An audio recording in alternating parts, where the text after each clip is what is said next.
키워드가 전용차 자랑이에요. 지금 화면에 보니까 푸틴 대통령이 뭔가 자기 차 갖고 막 얘기하는 것 같잖아요. 키워드가 전용차 자랑인데. 자, 지금 김정은 위원장 정상회담, 북러 정상회담 마치고 러시아 전투기 생산 공장 시찰을 위해서 극동 쪽으로 다시 이동하고 있다. 이런 내용이 알려지고 있는데 우선요. 관련 영상 준비되어 있는데 확인해 보겠습니다.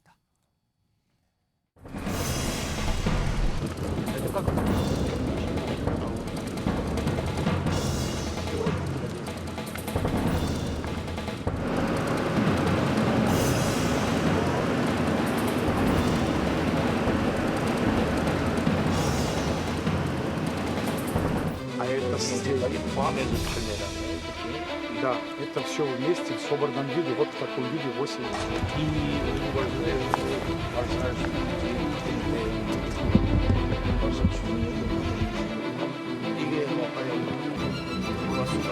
존경하는 러시아 연방 대통령 블라디미르 비치 푸틴 넘기 건강을 축원해서 위대한 러시아의 새로운 승리를 위해서. 자, 요 주제와 관련해서 오늘 전문가 모시고 좀 집중적으로 논의해 볼 텐데요. 조한범 통일연구원 선임연구위원 자리하고 계십니다. 안녕하십니까? 안녕하세요. 자, 우선 정상회담이 이제 진행이 됐는데 지각대장으로 원체 뭐 악명이 높은 푸틴 러시아 대통령이 김정은 위원장을 만나러 30분이나 먼저 와서 기다렸다 그러죠. 이게 그만큼 푸틴 대통령의 절박함을 나타낸다고 할까? 이거 어떻게 좀 해석해야 됩니까? 그러니까 이 이제 김 위원장이 예. 이렇게 특수를 누리는 오래 가지는 않을 거예요. 어. 그러나 지금 단기적으로는 김정은 위원장한테 받을 게 많습니다. 받을 게 많다. 왜냐하면 이제 모두 이제 우크라이나 전쟁이 만들어놓은 상황이거든요. 그러니까 우크라이나 전쟁의 뚜껑을 열어보니까 전쟁은 첨단 무기가 하는 게 아니고 예. 결국은 이 전차, 장갑차, 야포, 그리고 재래식 전력들. 그렇죠. 특히 이제 포병전. 오. 이 탄약이 소요되는 예. 소모전, 총력전이라는 게 드러났거든요. 근데 이제 우크라이나는 전 세계 지원을 받는데 러시아는 아무도 안 지원 안 하고. 러시아 자체적으로 하고 있는 거죠. 예. 그리고 러시아는 첨단 무기 쪽은 만들어내도 소련 체제가 해체되면서 분업 구조가 깨졌어요. 오. 그러니까 이렇게 단기전에는 그동안 승리해 왔는데 전쟁이 예. 전면전으로 장기전으로 가니까 탄약이 고갈된 거죠. 음. 그러니까 프리고진이 반란을 일으킨 것도 탄약 때문이거든요. 예.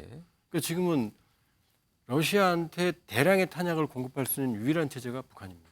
지금 그만큼 러시아 푸틴 대통령이 아쉽다 지금. 이게 아쉬운 게 아니라 절박하죠. 절박하다. 왜냐하면 이대로 간다 그러면 전선이 뚫려요. 오. 그러니까는 우크라이나는 총력전을 하는데 예. 러시아는 지금 탄약을 아끼라는 예. 지시가 내려갔거든요. 그러니까 푸틴 대통령이 보여줄 거 다 보여준 거죠. 30분 일찍 왔죠. 바스토친이라고 하는 우주기지 심장부까지 보여줬죠. 그렇습니다. 그러니까 서비스를 많이 하는 거죠. 근데 정상회담 끝난 뒤에 사실 북한은 굉장히 좀 뭔가 긍정적으로 뭐 성과가 많다는 지만 러시아 쪽 관련해서 나오는 보도를 보면은 러시아 조금 신중한 것 같기도 해요. 이거는 뭘까요? 그러니까 지금 사실은 겉으로는 뭐 예. 첨단 기술 주고 우주 기술 주고 예, 예. 핵심 잠수함 그 기술 안 줍니다. 아. 그 기술은 그건 아니다. 지구상에서 핵심 기술을 준 적도 없고요. 오. 근데 김정은 체제는 다 받으러 갔거든요. 지금 진영을 보면. 오. 왜냐하면 푸틴 대통령이 다급하니까 다 줄 것처럼. 그렇죠. 그러나 아마 준다고 약속을 해도 주지도 않을 거고요. 오. 그런 기술들은 시간이 많이 걸려요. 그렇죠. 그러니까 지금 직접 바로 시급한 건 북한의 탄약하고 포탄. 포탄이죠. 포탄을 받는 거. 포탄하고 러시아의 식량입니다. 아, 일단 그거는 바로 거래가 예, 된다. 왜냐하면은 지금 벌써 인도적 지원, 뭐 농업 분야 얘기 나오거든요. 그러니까 예. 나머지 포장된 거는 두고 봐야 하는 거고. 그러니까 푸틴 대통령도 사실 굴욕적이죠. 왜냐하면 북한한테 취급도 안 했는데 그렇죠. 지금 다급한 거죠. 가서 그러니까 거기까지 먼 곳까지 가서 그렇죠. 지금. 그러니까 근데 이 상황은 우크라이나 전쟁이 오래 가는 순간까지만 지속되는 거지. 근데 그 이후에 이 상황에서 이제 김 위원장 같은 경우는 지금 착각을 하는 거죠. 내가 몸값이 높아졌다, 오래 갈 거다, 많이 받겠다. 푸틴 대통령 아니죠. 급한 불 때우면 그때 가서 보자. 또 이런 달라질 수 상황인 있다. 거죠. 예. 그러니까 지금 뭐 핵심 첨단 무기 관련 기술에 대해서 얘기 나오지만 그거는 푸틴 대통령이 어음을 준 거고 부도가 날 수도 있다. 약간 이런 말로 들리네요. 예를 들면요. 예. 한미 관계 혈맹이죠. 예. 근데 우리가 KF-21 전투기 개발할 때 A사 레이더를 비롯해서 4대 핵심 기술이 있거든요. 예, 예. 그 미국한테 달라고 그랬거든요. 아, 단칼에 거절당했습니다. 안 주는군요. 이건 동맹이든 혈맹이든 이건 절대로 주는 게 아니거든요. 거기다 러시아는 북한을 믿질 않아요. 근데 이번에 사실 푸틴 대통령이 북한의 위성 개발에 대해서 지원하겠다라고 얘기한 건데 이건 어떻게 해석해야 됩니까? 그래야지 나올 거 아니에요. 아, 그거는 그러면은 뭔가요? 나오게 하기 그 위한 일종의 유인구죠. 왜냐하면 이제 오. 북한의 기술이 워낙 떨어지니까 예. 일부만 지원을 해도 구형 기술만 지원해도 도움은 돼요. 그러나 러시아가 예. 핵심 기술을 지구상에 그런 사례가 없다니까요. 예. 예를 들면 우리 나로 발사할 때 예. 지금 여기 나온 저 앙가라 로켓 1단을 받았거든요. 예. 러시아 기술자들이 여기 와가지고 우리 근처에도 못 가게 했어요. 아, 절대 안 알려준다는 쳐다보지도 거네요. 못하게 했어요. 근데 그런 건데 그걸 핵심 기술을 준다? 그건 말이 안 되죠.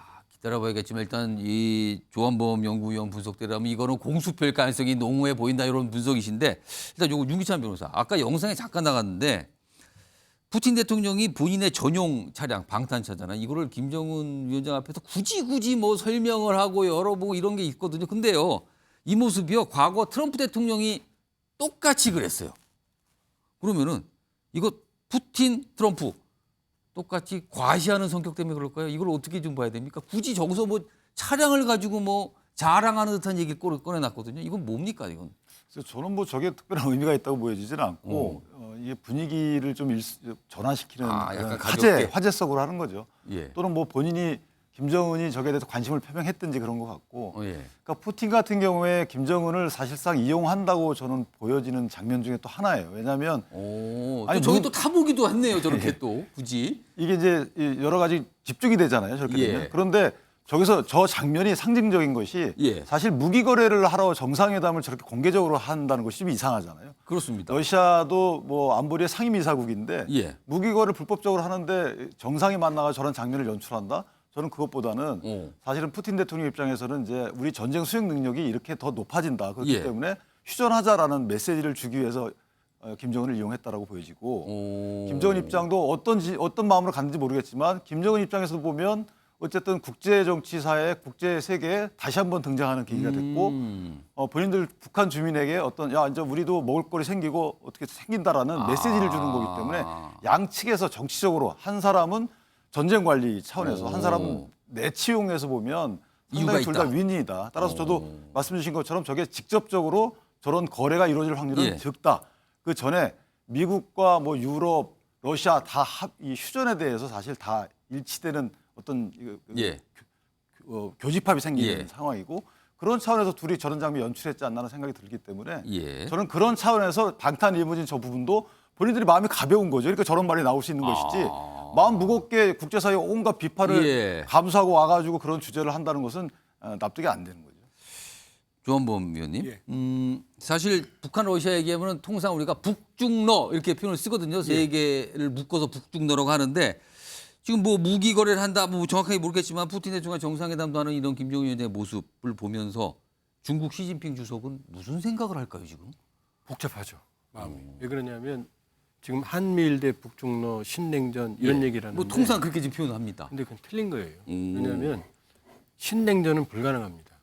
왜냐하면 냉전 체제에는 예. 공급망이 두 개였습니다. 사회주의 공급망, 자본주의 공급망. 둘이 거래를 안 했어요. 자기들끼리 먹고 살았어요. 근데 지금 공급망 하나잖아요. 중국이 공급망이 중심이잖아요. 예. 여기 퇴출되면 중국 끝나거든요. 그러니까 서방이나 미국의 눈치를 볼 수밖에 없죠. 엮여 있다는 거네요. 그렇죠. 한마디 말씀드리면. 그런데 북한하고 러시아는 이미 공급망이 퇴출당한 상황이거든요. 이게 쉽게 말하면 러시아하고 북한은 전과자예요. 그러니까 전과자가 범죄 한 번 더 지르는 건 아무런 문제가 없는데 중국 입장에서는 이 전과자 둘이 노는데 여기 끼어버리면 굳이 상황이 다르다 그렇죠. 지금. 굳이 끼어버리면은 똑같이 전과자 되거든요. 근데 편할까요 저 모습이? 그런데 또 한미일이 뭉치니까 예. 한미일이 뭉치는 건 당연히 중국의 압박이 되거든요. 그러니까 북중러 연대는 또 내버려둘 수는 없거든요. 예. 참여를 해야 되거든요. 예. 그러니까 이번 김정은 위원장 보도에 대해서 중국 매체가 짧게 평가 없이 그다음에 지난번 북한 구구절 전승절 때도 예. 2018년에는 권력 사회의 3위를 보냈어요. 시진핑, 리커창 총리, 그다음에 리지안수 예. 전 유탕민. 이번엔 권력 25위가 갔어요. 일부러 그런 거 같아요. 일부러 수위를 낮춘 거죠. 7.27 정전협정 기념일 일병식 때도 예. 서열이 낮은 리용충 전인대 상무위원 부위원장이 가서 김 위원장이 짜증을 냈거든요. 친서도 길거리에서 받고. 근데도 또 이번에 급이 낮은 사람을 보냈거든요. 그러니까 예. 중국은 딜레마죠.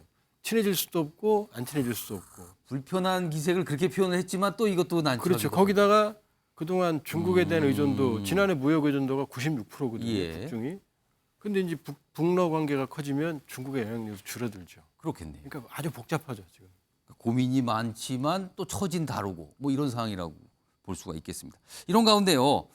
지금 뭔가 북한이 이른바 무기 거래라고 통상 표현되는데 뭔가 주고받는 수상한 모습이 있거든요. 이와 관련해서 국내 정치권에서 만약에 러시아가 북한에 뭔가를 무기 관련해서 주게 될 경우는 어떻게 할 것인가. 이거에 대한 대응 이런 얘기 나오잖아요. 이거 관련해서 정치권의 어떤 설명들이 있었거든요. 들어보겠습니다. 우리가 갖고 있는 K-방산의 첨단 무기들이 좀 많이 가지고 있는데 이런 무기들을 만약에 우리가 우크라이나에 지원을 하게 된다고 한다면 러시아도 굉장한 그 타격을 받을 수가 있지요. 대단히 위험한 발상이죠. 한마디로 말하면 대한민국의 전쟁 참전 선언하고 똑같은 거 아닙니까? 국제전에 우리나라가 참전하겠다는 건데요. 정말 그런 생각을 어떻게 할 수 있죠? 미친 거죠. 김종son 행정관 이거 어떻게 보십니까? 그러니까 러시아가 우리가 정말 걱정하는 그런 무기를 뭐 혹시 기술이나 이런 걸 북한에 주게 된다면 우리의 대응은 우크라이나에 대한 직접적인 무기 제공 이건데. 이 문제는요. 그러니까 뭐 국회의원 개인이지만 예. 국방위원 이런 얘기를 하는데 전제가 있어야 되는 거잖아요. 북러 간에 무기가 있는지 확인이 안 된 상황이죠. 아직은 몰라요 지금. 그렇죠? 그리고 또 우리도 확인이 안 되는 게 있잖아요. 예. 폴란드로 갔다 온 50만 발. 이게 예를 들면 어떻게 사용될지 알 수 없는 거 아니겠습니까?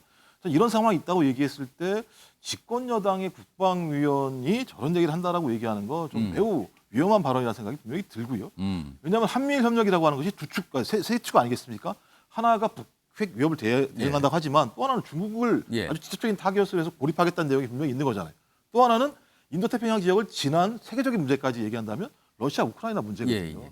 전 그런 상황에서 우리가 저렇게 예를 들면 저런 발언을 한다라고 얘기하는 건 우리 스스로의 협상 레버리지를 줄이는 예. 측면이 분명히 있기 때문에 예. 좀 현명한 좀 대응을 했으면 좋겠다 이런 말씀 드리고 있습니다.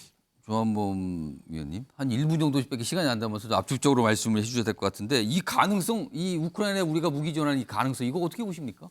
그러니까 카드로는 가지고 있어야 돼요. 카드로. 왜냐하면 러시아도 지금 우리 눈치 보거든요. 오. 북한의 탄약은 러시아의 게임 체인저가 못 됩니다. 아. 전쟁 지속 능력만 키워주는 건데 그렇겠죠. 한국 무기는 우크라이나 가면 게임 체인저예요. 아, 상황을 바꿔요. 그러니까 그러니까 다르다. 러시아도 우리 눈치 보거든요. 음. 한국에 설명해주겠다. 그러니까 그렇습니다. 북러가 선을 넘지 않게 카드로 가지고 있대. 예. 이 카드를 직접 활용하는 건 사실은 상당히 많은 변수가 있죠. 압박 카드로 쓰는 충분히 가능하다. 그러나 실제로 쓰는 문제는 신중해야 된다 이렇게 볼 수 있습니다. 그렇다면은 우리가 이런 카드 있다라는 거를 그게 쓰진 않지만 우리 있습니다 정도는 비추는 게 좋다 우리로서는. 이미 러시아 알고 있어요. 그래서 회담 전에 예. 이 정상회담 설명해주겠다 이런 얘기까지 한 적이 있거든요. 그러고 보니까 최근에도 뭐 한국이 궁금한 거 일정 같은 거 있으면 알려주겠다 이런 취지의 얘기까지 러시아 쪽으로 나오기도 했습니다.